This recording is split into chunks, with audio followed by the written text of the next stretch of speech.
1966 Britain, where the streets buzzed with fashion, music, and a fearless new attitude that changed the world forever. The mod era wasn't just fashion, it was rebellion wrapped in sharp suits, scooters, and a soundtrack that shook Britain to its core. The early 1960s in Britain carried a quiet hum of change. Post-war greyness was fading, replaced by an electric desire to live, express, and stand out. Young people armed with pocket money, curiosity, and a hunger for excitement began carving out a culture entirely their own. At the center of this transformation were the mods, sharp dressing, scooter riding, music-loving rebels who rejected the old rules and wrote their own. On Carnaby Street, shop windows glowed with colors that would have been scandalous just a decade before. Slim-fitting suits, miniskirts, bold geometric patterns, and Italian leather shoes gave the mod generation their signature look. For young women, Mary Quant's designs became more than clothes, they were freedom stitched into fabric.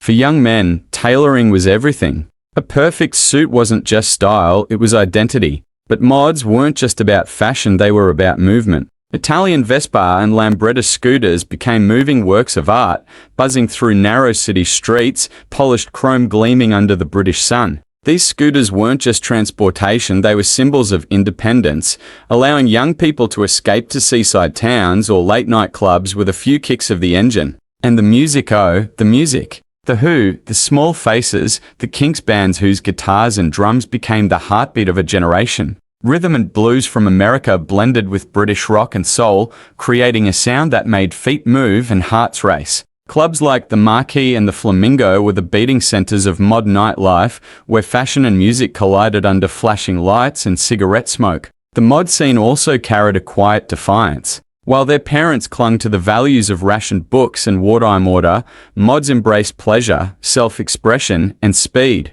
They didn't wait for permission to live differently, they simply did it. Every weekend was a chance to push boundaries, whether through all-night dancing, spontaneous road trips, or seaside showdowns with rival subcultures like the rockers. Yet, beneath the sharp edges and roaring scooters, there was a deep sense of unity. Mods moved in groups, their style and sound binding them together like a family. It wasn't just about looking good, it was about belonging to something alive, fast, and unapologetically modern. By the late 1960s, the mod movement began to evolve, splintering into psychedelic fashion and harder rock, but its impact never faded. Even today, the clean lines, sharp style, and fearless energy of the mods influence designers, musicians, and dreamers around the world. The mod era wasn't just a moment, it was a statement.